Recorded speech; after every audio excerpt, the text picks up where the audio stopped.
Bonsoir, bienvenue à toutes et à tous à cette conférence en ligne directe de l'École des Arts Joailliers à Paris. Nous sommes si contents d'être parmi vous. Dans cet atelier, c'est notre lieu de cours sur le savoir-faire.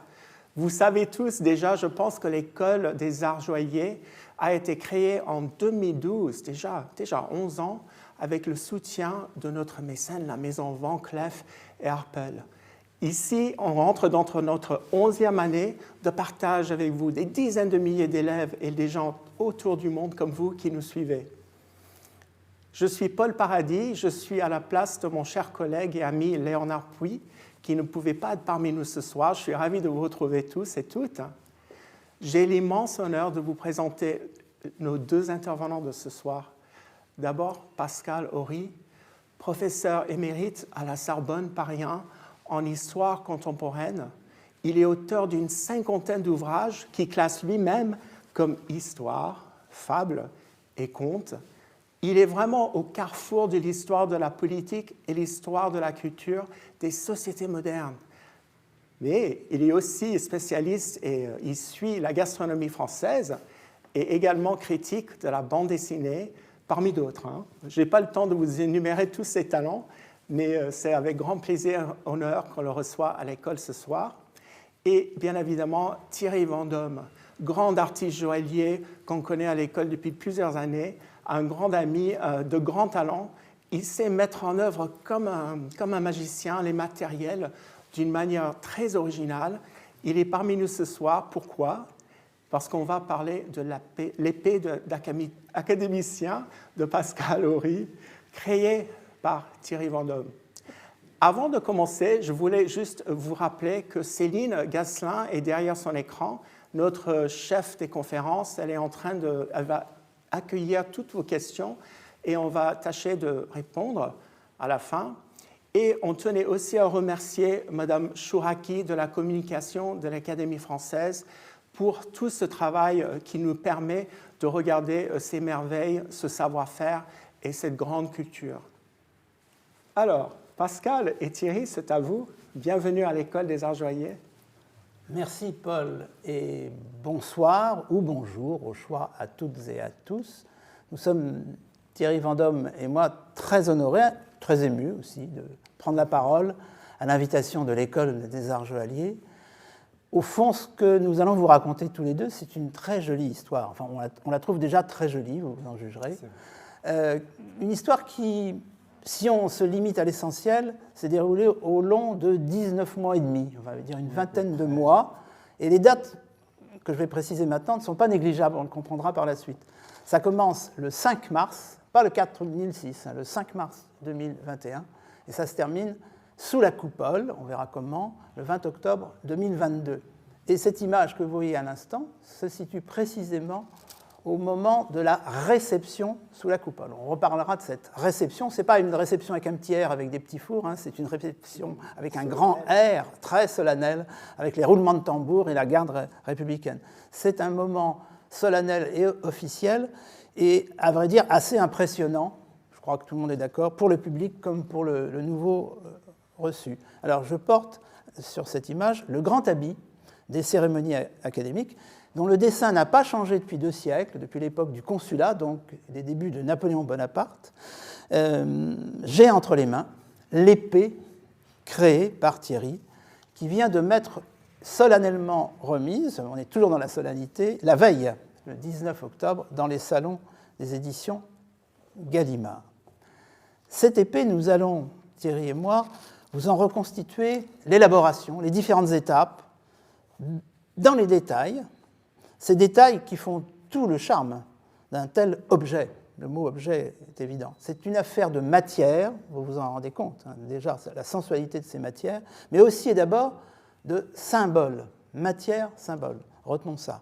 Une épée d'académicien n'est jamais un accessoire décoratif. C'est un discours, aussi étonnant que ça puisse paraître. C'est un discours, c'est un manifeste, c'est une profession de foi, composée de quoi ? Eh bien, de métaux, de cuir, de pierres, précieuses ou ornementales, par le moyen desquelles le nouvel élu affiche et donc affirme eh bien quoi ? Des valeurs auxquelles il tient.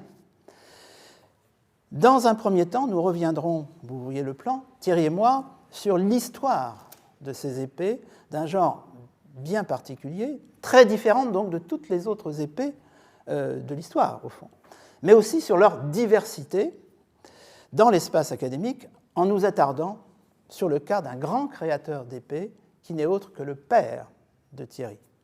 Ensuite, nous prendrons, deuxième point, le temps de revenir sur les circonstances, les principes, les méthodes qui ont présidé à la naissance de cette épée, avant de conclure, troisième point, sur quelques exemples des échanges qui ont, il faut dire, excité l'imagination créatrice d'une demi-douzaine d'artisans d'art et d'artistes, dont l'expertise a été mobilisée à cette occasion. Une vraie collaboration. Tout à fait. Alors l'histoire de l'Académie française remonte à l'année 1635. 1635, ce n'est pas tout jeune. Hein. Celle des épées d'académiciens remonte à peu près aussi haut, puisqu'il semble prouver maintenant, il y a toute une série de discussions, n'entrons pas dans les détails, que la compagnie, puisque c'est le nom officiel, nous faisons partie d'une compagnie et nous sommes des confrères et des consoeurs, et ces 40 membres portaient, sans doute dès le début ou à peu près, l'épée au côté, ce qui les assimilait en fait à des officiers au service du roi. Mais 150 ans plus tard, l'image centrale qui maintenant est à gauche nous montre les nouveaux lieux. La Révolution va abolir les académies et puis très vite les reconstituer, les rétablir. Il faut penser qu'elles avaient une fonction à remplir et aujourd'hui elles essayent de bien la remplir en les réunissant au sein de ce qui s'appelle désormais l'Institut de France. Donc vous voyez la cour d'honneur de l'Institut de France réunissant 5 académies dont l'Académie française qui est la plus ancienne et peut-être la plus prestigieuse, disons-le. L'Institut est donc installé dans les murs d'un collège du XVIIe siècle, construit à la demande du cardinal Mazarin, qui fut le premier ministre du jeune Louis XIV. Et c'est lors des cérémonies tenues dans ce palais que l'on peut remarquer, vous en avez déjà un aperçu à droite, qu'on peut remarquer qu'en effet, les confrères, les consoeurs de l'Académie française revêtent le grand habit, que vous avez vu tout à l'heure, et arborent par la même occasion l'épée, qui la plupart du temps leur a été offerte dans le cadre d'une souscription publique. Alors, elle précède la dernière cérémonie, la plus solennelle, rythmée par les tambours de la garde républicaine, sous la coupole que vous voyez ici, la fameuse coupole du palais Mazarin. Et cette réception sous la coupole a lieu dans un espace, au fond, assez contraint, 200-300 personnes au maximum. Ça paraît beaucoup, non, c'est très peu quand on considère tous ceux qui en rêvent, à vrai dire. Et ces images fugitives ont été saisies le jour, précisément, exactement, le jour de ma réception solennelle, le 20 octobre 2022, sous la coupole. Et on les retrouve dans un très beau film en 3 épisodes, réalisé par Anne-Cécile Jean, produit par l'École des Arts Joailliers et Beaux-Arts Magazine, et qui est visible désormais sur le site du magazine. Et Thierry et moi, je crois que Thierry est d'accord, nous vous conseillons vivement de visionner ces 3 courts films d'environ 6 minutes. Alors, l'Académie française fonctionne principalement, on l'a peut-être déjà compris, sur la coutume, ce qui n'est peut-être pas si français que ça. Hein. L'épée, par exemple, n'y est pas obligatoire. Les ministres du culte, les prêtres ou assimilés, en sont même a priori dispensés. Ils font ce qu'ils veulent de cette dispense, mais en général, on leur demande de se dispenser, d'arborer l'épée. Mais paradoxalement, elle a pris cette épée de plus en plus d'importance, au moment même où dans la société, son usage public tend à disparaître. C'est un paradoxe qui va s'expliquer par tout ce qu'on va vous dire maintenant.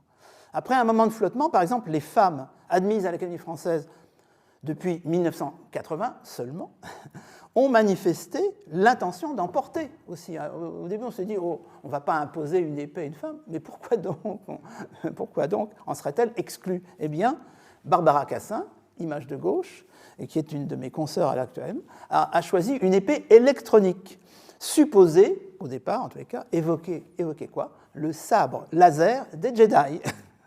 Et puis, image de droite, Chantal Thomas, qui a été reçue sous la coupole l'année dernière, en juin, et donc qui est la dernière qui a été reçue avant moi, a décidé que son épée, j'insiste là-dessus, serait un éventail, en l'espèce un éventail japonais acheté à Kyoto, comme il se doit. J'insiste sur le fait qu'aux yeux de ma consoeur, Chantal, comme de l'Académie, il s'agit bien symboliquement d'une épée.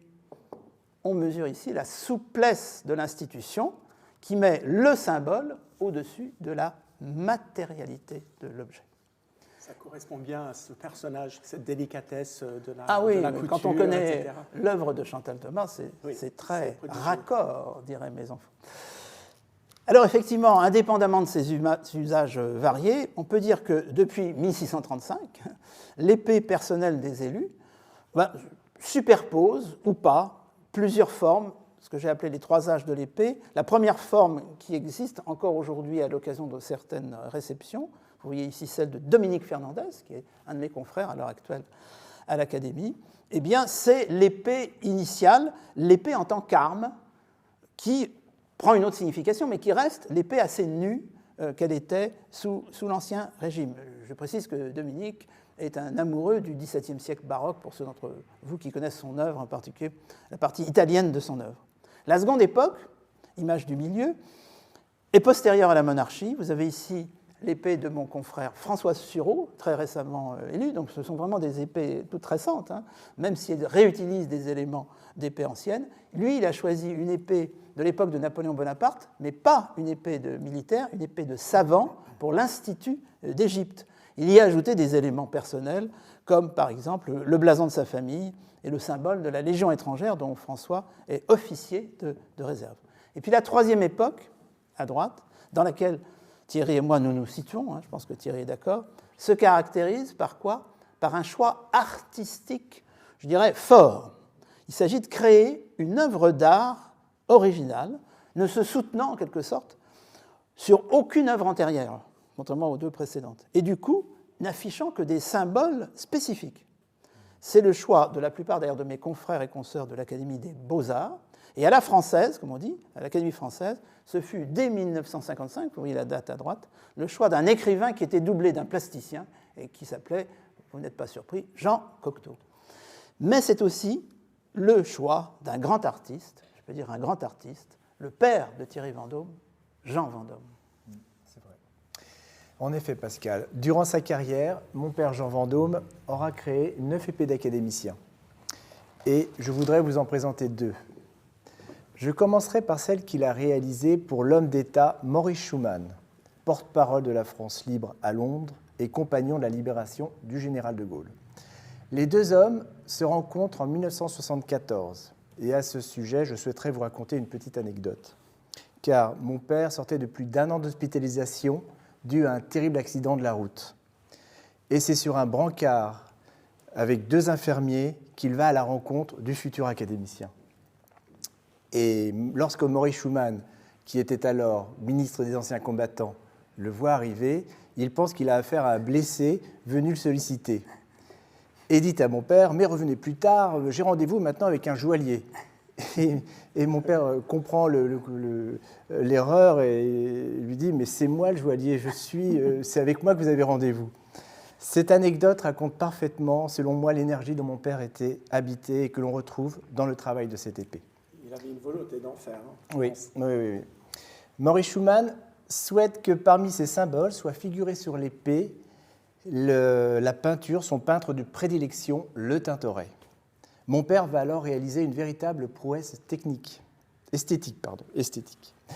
Car en imaginant la garde, il va non seulement réussir à réinterpréter les mouvements ronds et sensuels du Tintoret en transformant le style Renaissance du peintre en une forme sculpturale et contemporaine. Mais il va également réussir à ce que cette forme lui permette d'amener 2 autres symboles chers à Maurice Schumann. Il imagine une proue de dracard qu'il intègre de manière à ce qu'elle semble surgir d'un flot mouvementé et tumultueux, représentant à la fois le débarquement des Alliés en Normandie et le livre « Les flots roulant au loin », livre écrit par Maurice Schumann. Donc une quinzaine de symboles illustrent au final la vie et l'histoire de Maurice Schumann, mais le temps me manque ici et je voudrais vous présenter une autre épée, celle... Dites-moi Thierry, 15 symboles, c'est vraiment beaucoup. Est-ce que c'est le maximum Non, mais ce qui est extraordinaire, c'est qu'en fait, en parlant de Schumann, lui avait demandé 27 symboles. Ah d'accord. Alors, 27 symboles. Il a dû se freiner un peu quand même. Complètement. Je comprends. Donc, je voudrais passer à une autre épée, celle qu'il a Bien sûr. réalisée pour le professeur Lucien Israël, éminent cancérologue, qui fait son entrée à l'Académie, non pas française, mais à l'Académie des sciences morales et politiques, le 8 janvier 1996. Et nous avons la chance aujourd'hui de l'avoir avec nous. Elle m'a été confiée. Donc, la voici, la superbe épée. Voilà. On peut la voir sur l'écran. Voilà. Donc, cette épée est composée de 6 symboles. Ce qui est intéressant, c'est la présence des cristaux de quartz à différents endroits de l'épée. Leur pureté, leur perfection représentaient pour Jean Vendôme une idée de science. Sur le bas de la garde, on trouve 3 quartz qui s'apparentent à des flèches transperçant le métal. Elles sont une métaphore du combat de la science face à la maladie. Si on continue l'exploration, on s'aperçoit que le mouvement de la garde est légèrement vrillé pour mieux exprimer l'action de la science sur la douleur. Un peu plus haut, sur le pommeau, on peut voir un crabe transpercé par un cristal de topaze. Je ne sais pas si on le voit comme ça. On le voit comme ceci, pardon. On voit très bien. On le voit là. Hein. On se rappelle que Voilà. cancer, Voilà. c'est crabe, et crabe, c'est cancer. En symbole de la lutte acharnée que mena toute sa vie le professeur Israël contre le cancer.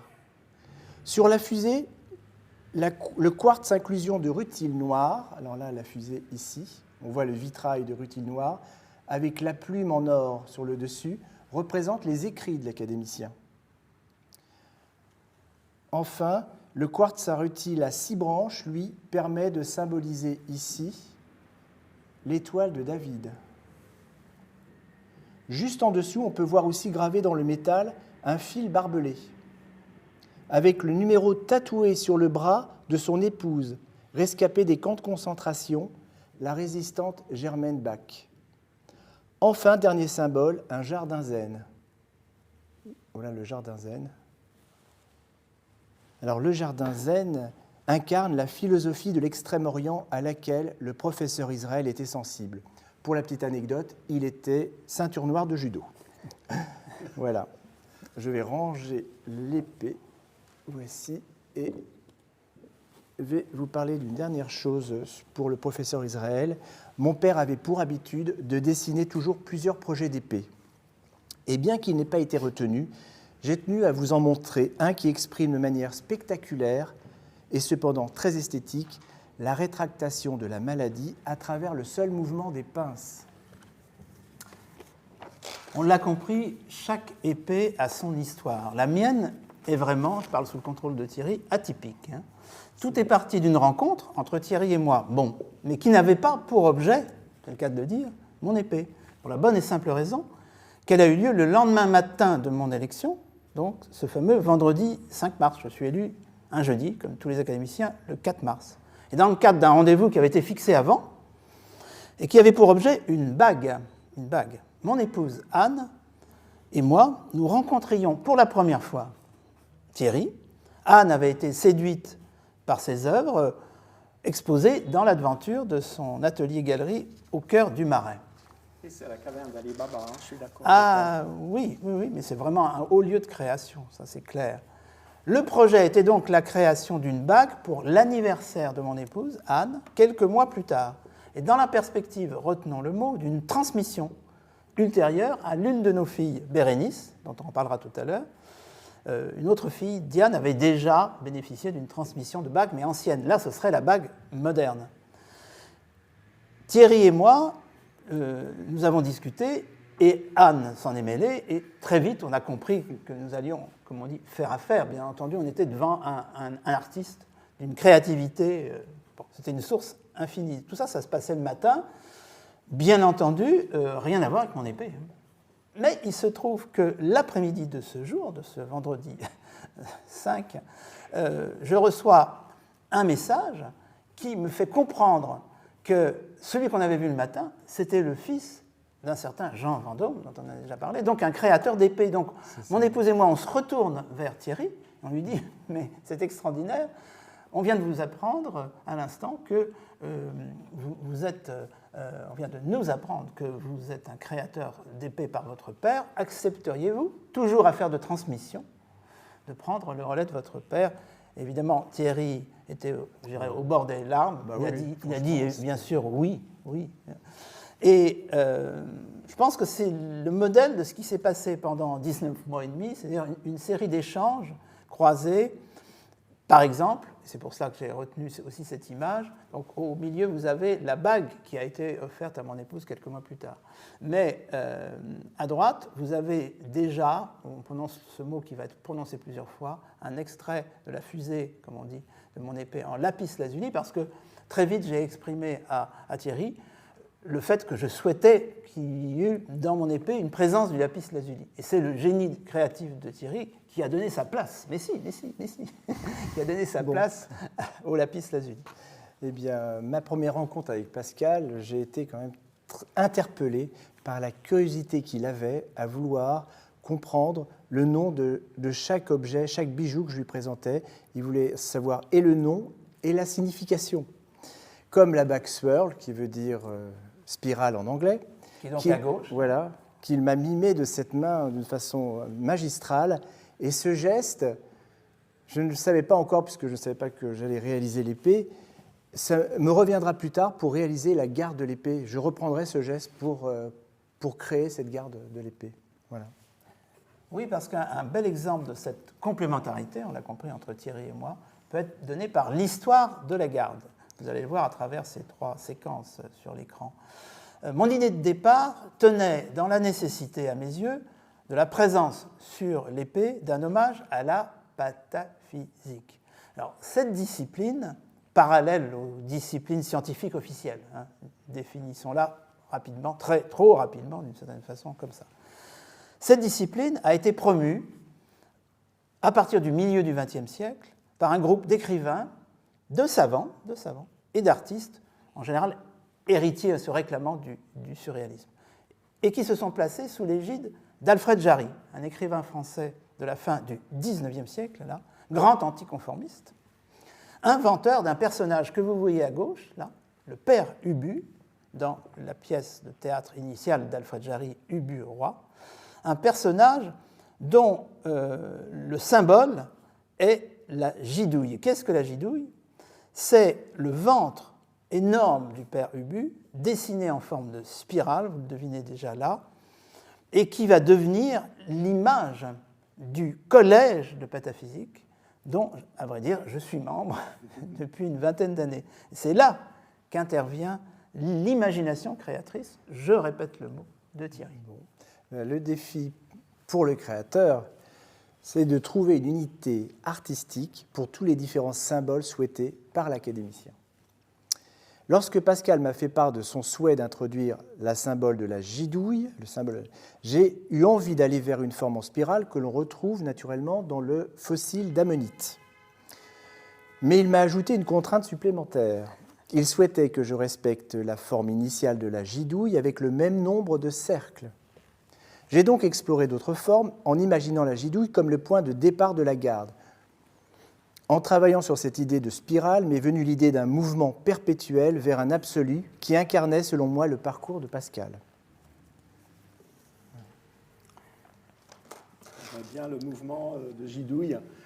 Avec plusieurs spirales, vous avez vraiment respecté avec votre geste. Oui, il fallait que ça soit vraiment respecté. Et là, donc, on voit une étape intéressante, c'est l'étape de la pré-maquette. Car c'est la première mise en volume à partir du dessin. Je lamine donc un fil en argent que je forme ensuite sur une tige filetée, représentée ainsi pour représenter la poignée sur la lame. Je réalise cette première forme rapidement, ce qui me permet de rechercher en réel un savant équilibre entre ce qui est beau à l'œil et agréable aux portées. Grâce à cette phase exploratoire, je me suis aperçu qu'il fallait inverser le mouvement, car cette option ne me permettait pas une bonne prise en main. En inversant la garde, l'épée a gagné et en confort et en force. Dans mon processus de création, Il arrive souvent que mes sources d'inspiration proviennent d'une rencontre avec une forme qui m'interpelle. Lors de mes promenades, ça peut être une éclaboussure au sol, une tache, et je les photographie, je les garde dans mon iPhone, dans mon appareil, et je les collectionne. Pour moi, c'est des beautés graphiques, et comme celle que l'on voit ici sur l'image, qui m'a servi pour donner l'envol, la puissance sur cette garde que l'on voit. Voilà, c'est l'énergie de la nature que j'ai voulu ressaisir dans cette garde. Voilà. Je tenais aussi à la présence sur mon épée de 3 symboles d'appartenance. Première appartenance, la plus physique, la famille.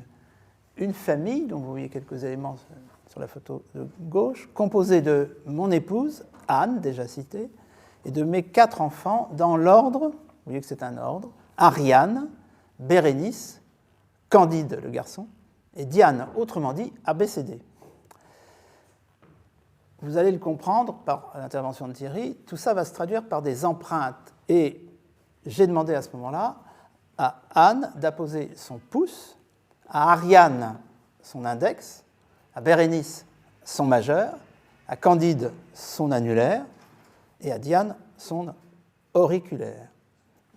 Et pour incarner la présence de l'épouse de Pascal, Anne, et de ses 4 enfants, j'ai pensé à un procédé que j'utilise dans les alliances que je réalise pour mes clients, où leurs empreintes digitales ressortent en motif graphique. Je commence par prélever les empreintes à l'aide d'une cire, qui ensuite se transforme en argent par l'action du fondeur, ce que l'on appelle la fonte à cire perdue. J'ai choisi de placer ces 5 empreintes sur la chape de l'épée, une partie symbolique et centrale faisant le lien entre la lame et la poignée. Ça ne peut pas être plus personnel, presque l'ADN de votre famille qui est marqué sur l'épée. Évidemment, ça a été un grand moment de joie pour la Bien famille de poser ces empreintes, et ça faisait les 5 doigts de la main, on l'a compris. Deuxième appartenance, deuxième symbole, et celle-ci est une appartenance intellectuelle, la science historique, appelons-la de façon moins pompeuse, l'histoire. Là, j'ai fait appel à la compétence d'une artiste. En 2020, donc avant mon élection, n'y songeant même pas, j'avais salué, comme elle le méritait, l'audace de l'Académie des Beaux-Arts, donc une des 5 académies de l'Institut.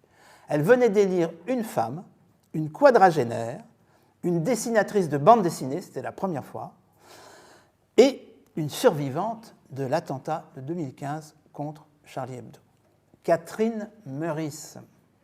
J'eus donc l'idée de demander à Catherine de me proposer une figure de l'allégorie de l'histoire chez les Grecs, la muse Clio. J'étais depuis 30 ans, il faut le préciser, critique de bande dessinée.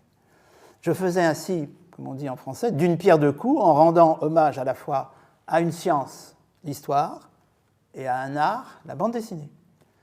Catherine m'envoya, vous voyez, plusieurs dessins.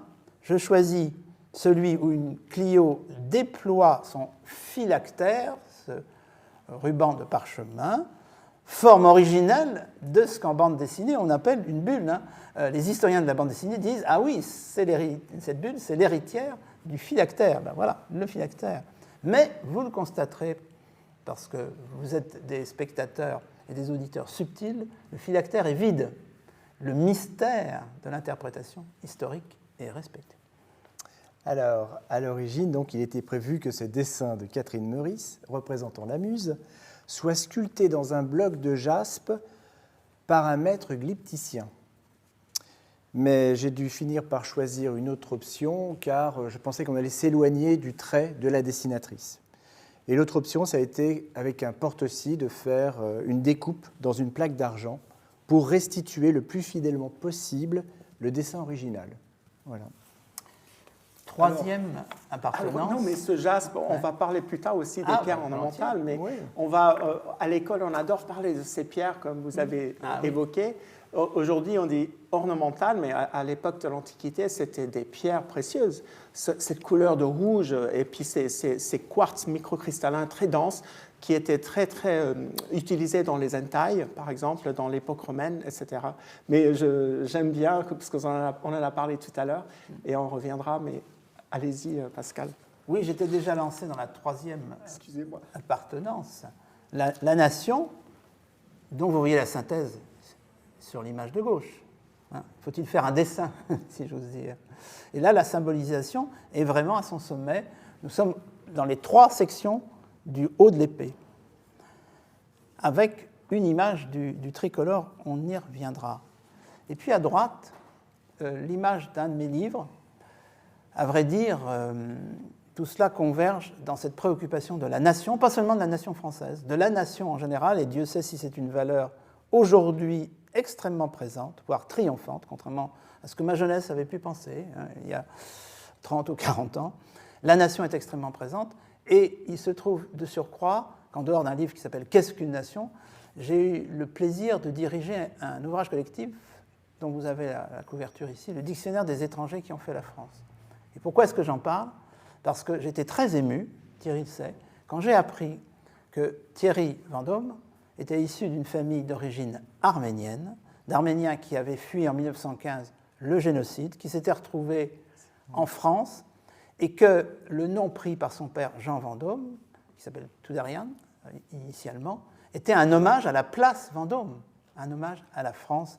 Et j'avoue que là, j'étais extrêmement ému, comme je l'ai été encore plus récemment, parce que je pense que beaucoup d'entre nous le savent. Dans quelques mois, un grand poète et résistant arménien va entrer au Panthéon, en février 2024, Missak Manouchian.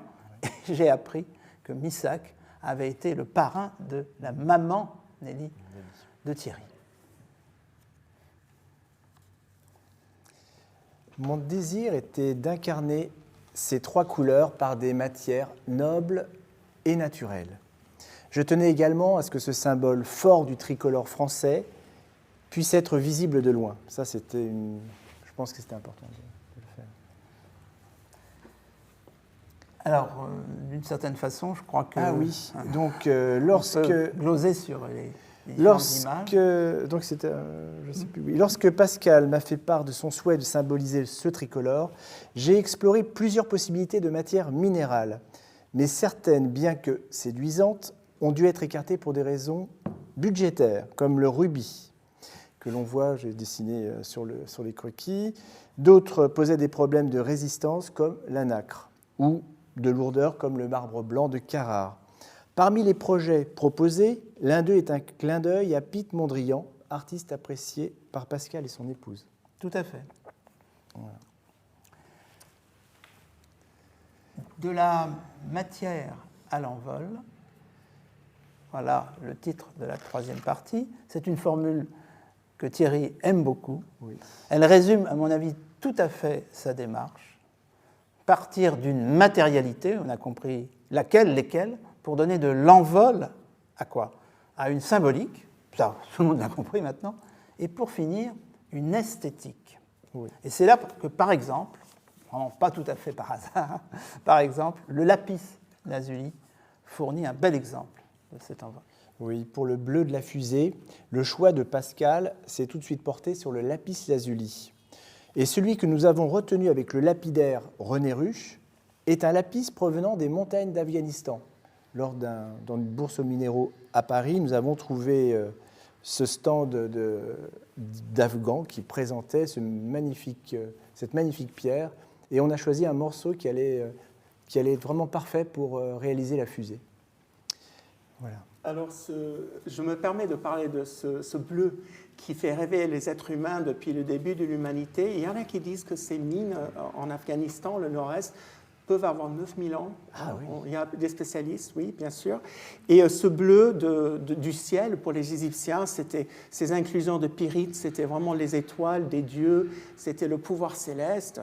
Et quand il faisait un scarabée avec le lapis, il n'y a pas plus bon augure, parce que ce scarabée qui va nous aider à la régénération et de passer à l'au-delà. Et donc, on voulait souligner encore cette idée de pierre ornementale, mais à l'époque, c'était considéré des pierres précieuses.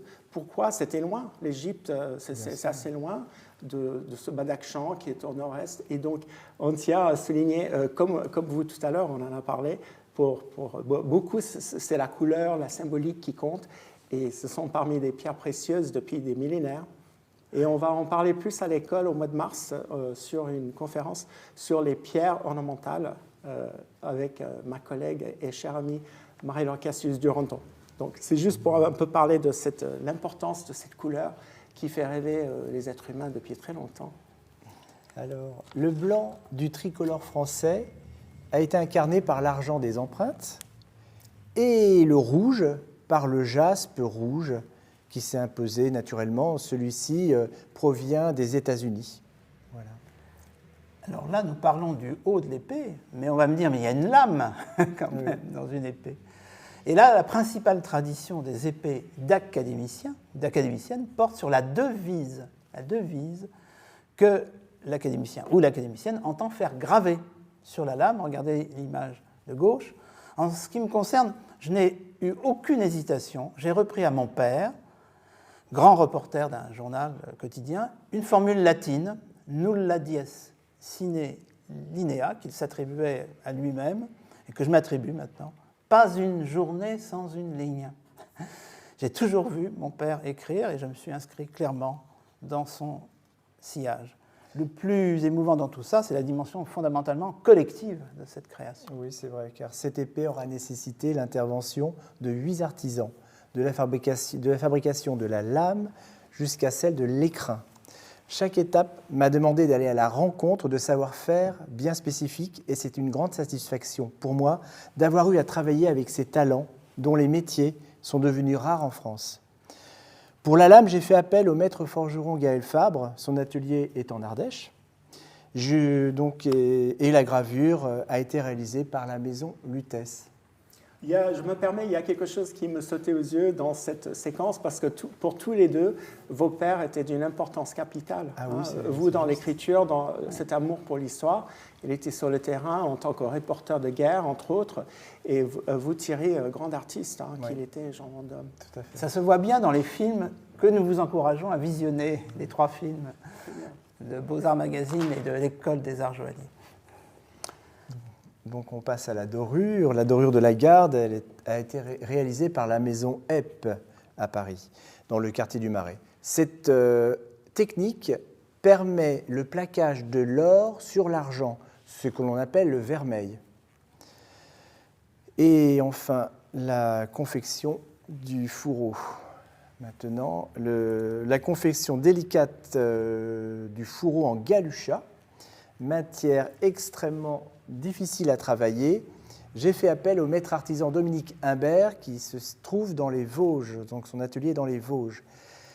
Et l'étui a été réalisé par la maison Dardel. Alors, professeur Horry, pourquoi ce choix de galucha? C'est un matériau qui était très répandu au XVIIIe siècle pour les petits objets. D'ailleurs, le nom galucha, c'était le guénier de Madame de Pompadour. Et pour ceux entre nous qui ne connaissent pas si bien, c'est une peau de poisson, plus précisément de raie ou d'une certaine espèce de requin, mais qui est complètement imprégnée de ces petites paires de silice. Donc c'est un matériau qui est difficile à travailler, ingrat, n'est-ce pas, parce qu'il y a un côté minéral ainsi que le côté, oui. Et puis on a un regain d'intérêt, sans jeu de mots, pour ce matériau. Dans la période Art déco, les artistes comme Jean Dunand, entre autres, même les ébénistes, Groux, ils vont commencer à utiliser de nouveau ce matériau. Donc c'est vraiment un matériel qui a traversé l'histoire. Alors je pense que vous aviez des raisons précises d'avoir choisi. Précise dans la mesure où, en tant qu'historien, j'ai passé 3 dizaines d'années, à mes débuts, à travailler sur l'entre-deux-guerres, plus précisément sur les années 30, grande période de l'Art déco, pas que, d'ailleurs, hélas, pas que. Et c'est vrai que pour moi, le Galusha, c'était d'abord un mystère, mais vous avez permis aux auditeurs et spectateurs de découvrir ce qui se cache derrière ce nom un peu mystérieux. Et c'était aussi, à vrai dire, un vrai plaisir, y compris tactile et visuel. Donc, je dois reconnaître que je me suis fait plaisir. Bien sûr. C'est une matériel luxueuse et très très chic et joli. Alors c'est peut-être le moment de montrer l'épée, hein, à vrai dire. Ah oui, Voilà. bonne idée. Et pas simplement avec des images fixes ou quelques vidéos, mais voilà. Alors, voilà. Le très beau mouvement, hein, Voilà. de la garde, c'est extraordinaire. Quoi. C'est un tourbillon d'or. Et évidemment. La gidouille. Et puis, alors, voilà. Alors, on se rend compte, Les empreintes. oui. On Les voit que empreintes. la fusée est de section triangulaire, en fait. Ouais. Ce n'est pas un tube rond, mais une fusée triangulaire. Ouais. Les empreintes, c'est coulissant. D'ailleurs, on voit une partie des empreintes, mais on voit la totalité en Voilà, coulissant. là, sur la chape de l'épée. Voilà. Et bien sûr, donc, Clio. Ouais, on va peut-être la voir mieux.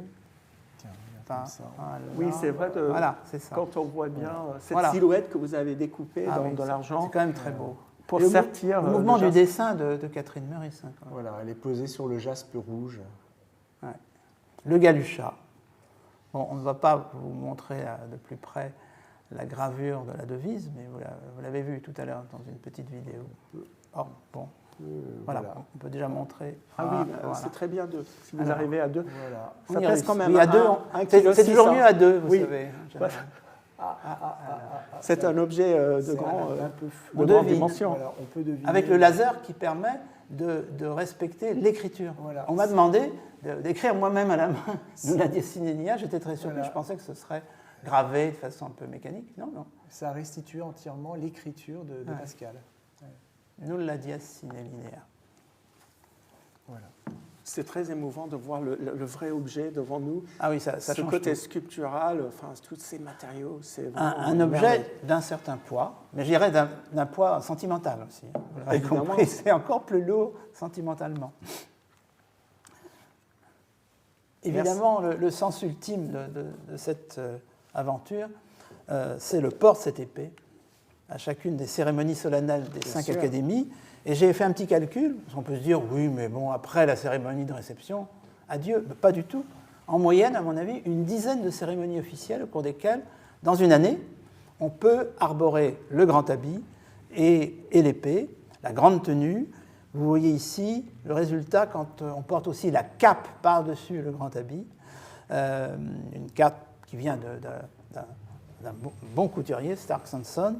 Et c'est vrai que c'est un moment quand même très émouvant de sortir en plein air, donc ça m'est arrivé ce jour-là, et ça va, je l'espère, continuer à m'arriver plusieurs fois par an. Il y aurait beaucoup de choses à dire sur le grand habit, sur la cape, etc., mais ceci est une autre histoire, n'est-ce pas? Et je vous avoue que l'histoire de cette épée, pour moi, Thierry, c'est la plus belle. En tant que créateur de cette épée, je dirais que l'instant le plus magique, celui qui parachève cette aventure créative, est la rencontre entre l'objet que l'on a créé et la personne à qui il est destiné. Et enfin, je conclurai par ces mots, et si le seul et unique témoin de l'immortalité d'un académicien était en fin de compte son épée. Tout juste. C'est vraiment incroyable. Merci à tous les deux d'avoir partagé, parce que c'est quand même un monde assez intime, je trouve, ces épées et le processus de création de Thierry. Et on est tous très émus et on se sent privilégiés d'avoir écouté le processus, l'épopée de cette épée. Et on va prendre le temps maintenant de prendre des questions, parce qu'on a beaucoup de questions de nos auditeurs, nos internautes, pour cette intervention très, comment dire, passionnante.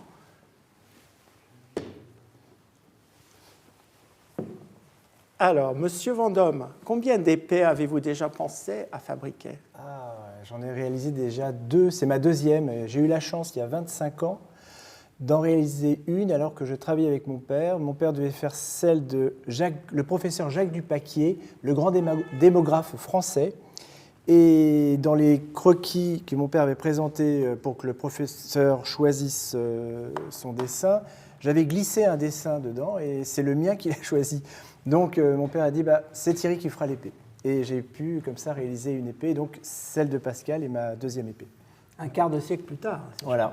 Et vous aviez la source d'inspiration de votre père, qui en a fait beaucoup, non? Il en a fait 9, et donc je vais d'ailleurs vous les énumérer. Donc, la première, c'est Roger Caillois, Julien Green, Maurice Schumann, Henri Amouroux, l'historien, Guillaume Guindet, Robert Marjolin, Lucien Israël, et ensuite Michel Foliasson et René Déobaldia. René Déobaldia, qui fut notre doyen, mort à 102 ans il y a peu de temps, homme charmant, très regretté à l'Académie, plein d'humour, né au Panama, encore les étrangers qui ont fait la France, et grand auteur dramatique, dont j'espère d'ailleurs qu'on va continuer à monter les pièces. On est en belle compagnie et d'ailleurs on a eu le privilège d'exposer l'épée de Roger Caillois ici à l'école, lors de l'exposition sur Jean Vendôme. C'était vraiment c'est un chef-d'œuvre, évidemment. Et elle est visible à Lyon, au musée des Confluences. Merci beaucoup de me l'avoir rappelé. Elle est visible au musée des Confluences, car la région Rhône-Alpes a fait l'acquisition de cette épée, car mon père Jean Vendôme est né à Lyon. Voilà. Alors, au sujet des matériaux, pouvons-nous dire que le lapis lazuli a aussi une fonction de protection de l'académicien et de son œuvre? Ah ben j'espère. Ah, je n'y avais pas pensé, mais désormais je le saurai, et donc je vais y penser. Oui. Vous pensez que peut-être cette idée du bleu, ce bleu qui dans l'Antiquité et après, qui inspire les... On peut peut-être préciser à cette occasion que les plaisanteries que l'on fait peut-être depuis le XVIIe siècle sur les immortels se fondent, peut-être malicieusement et volontairement, sur une erreur de lecture. Les académiciennes ne se considèrent pas comme des immortels. Ils reçoivent, quand ils sont installés, d'ailleurs demain ce sera le cas pour Vargas Llosa, qui va être installé, prix Nobel de littérature, une médaille sur laquelle est gravée l'inscription « à l'immortalité ». C'est l'immortalité non pas des académiciennes ou des académiciens, c'est l'immortalité de la langue française. Il faut quand même le préciser. C'est très intéressant. On a souvent eu ces interprétations des pièces anciennes, des pièces de l'Antiquité. On a appris avec la dernière exposition à l'école, avec la collection des entailles, etc. Il y a souvent recours à des interprétations un peu farfelues. C'est très intéressant. Alors, on va passer à une autre question sur les matériaux. Pour le jaspe, pour le lapis lazuli, s'agit-il des matériaux difficiles à travailler? Très bonne question. Ça, c'est la question pour le lapidaire. Là, c'est vraiment, j'ai fait appel, moi-même, je suis joaillier, je fais appel à un lapidaire, et René Ruche m'a fait un très beau travail, aussi bien de coupe que de polissage. C'est des matières assez dures, bien sûr, assez solides. Oui, ce sont des quartz, surtout le jaspe, c'est un quartz qui est très dense, n'est-ce pas? Moi, j'avais lu que c'est 7 sur l'échelle de Mohs, ça doit être assez dur à travailler. On en a parlé pendant l'exposition justement des pierres gravées avec Philippe Nicolas, qui est un grand glypticien, et il nous a dit que c'est vrai que ces pierres, elles sont délicates et dures à la fois. Il faut vraiment savoir s'y prendre. Il faut des disques diamantés. Exactement, comme vous avez. Outillage.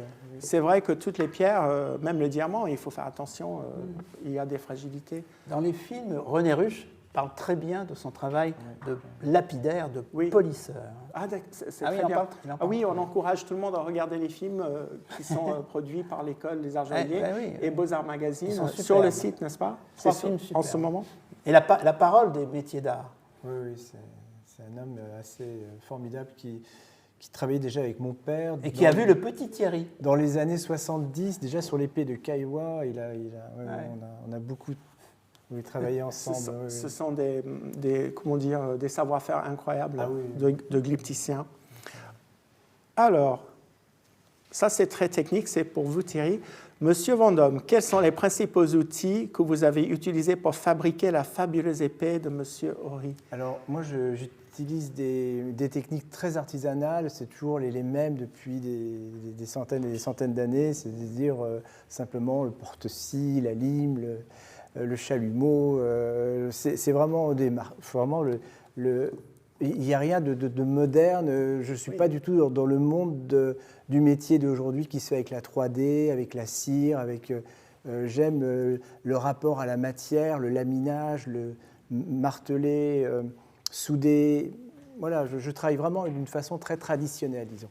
Je me souviens, quand on est arrivé dans l'atelier, vous étiez émerveillé à regarder tous les outils ici. Oui, oui, oui. Le banc à tirer le fil, les laminoirs. Oui, ce sont des beaux vieux outils et j'ai beaucoup de respect pour les outils. Bien que mes formes, j'espère, soient contemporaines, tout à fait. L'outillage reste très traditionnel. Voilà. Et on a compris que quand Thierry parle de ces siècles qu'on remonte, ce sont aussi les années qui remontent vers son père. Parce que quand même, bon, son grand maître, ça a été son père. C'est un pionnier, oui. Je suis à son école, oui, tout à fait. Ouais. Alors, au sujet du galucha, quelle est l'origine de ce mot? À quelle période cela fait-il référence? Alors, pour le galucha, on en a parlé tout à l'heure, un certain monsieur Galucha qui a travaillé, c'était le gainier de Bonhomme de Pompadour, et il lui faisait des petits objets précieux, gainés justement de galucha.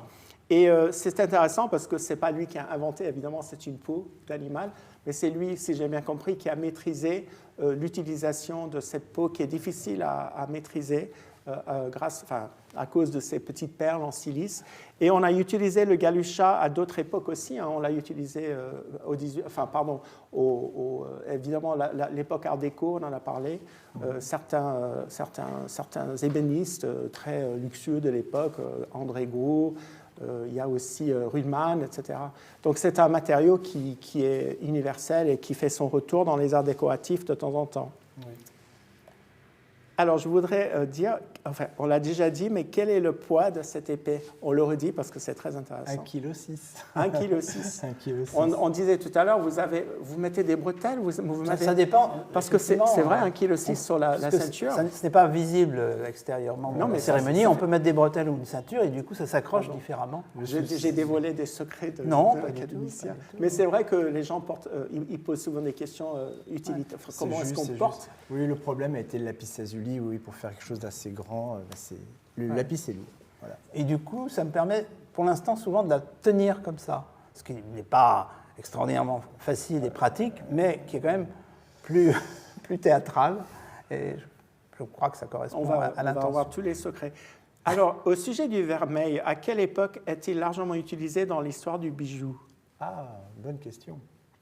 Le vermeil, je ne pourrais pas vous répondre à cette question. Le vermeil, ça je pense que... Oui, allez-y. Non, je t'en prie. Mais je sais qu'en tant historien de l'art, on voit le vermeil dès la Renaissance, on voit des objets de forme déjà en vermeil, mais en bijoux, je pense que ça devait être un peu plus tard, à mon avis. Le vermeil, oui. On en voit beaucoup plus. Je pense, si je ne me trompe pas, on en voit beaucoup plus le vermeil aussi au XIXe siècle. Mais pour le bijou, c'est une question à creuser. On va creuser la question et posez-la sur votre email. Demain, vous allez tous recevoir un email avec un lien et on tâchera de vous répondre plus précisément. Alors, Monsieur Vendôme, vous plairait-il de faire l'épée d'une académicienne? Bien sûr. Bien sûr, avec grand plaisir. J'espère que nous allons élire de plus en plus d'académiciennes.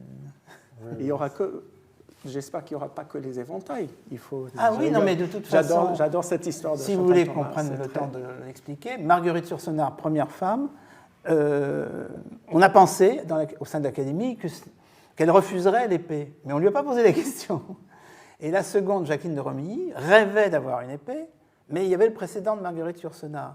Et finalement, c'est la troisième élue, Hélène Carrère d'Ancos, qui est au moment où nous parlons, Madame le secrétaire perpétuel de l'Académie française, qui a dit « Mais moi, je veux une épée comme les hommes ». Et désormais, effectivement, toutes les académiciennes ont accepté de porter l'épée, y compris une fois sous la forme d'un éventail. Alors, une question qui est compliquée, je sais, pour un artisan, un artiste. Combien de temps a-t-il fallu pour créer l'épée de M. Horry? La question. De la réflexion au rendu final. Ah oui, bon, c'est plus global. Une bonne année entre les réflexions sur le dessin. Oui, j'ai fait beaucoup de croquis pour pouvoir arriver à ce résultat. C'est facilité par le fait que l'Académie prend son temps. Quand on est élu, surtout en sortant de la pandémie, on savait bien qu'on allait attendre. Donc j'ai attendu plus d'un an. Oui. Et c'est vrai, effectivement, tu parles de la pandémie. C'est tombé en plein pendant la pandémie, enfin juste après.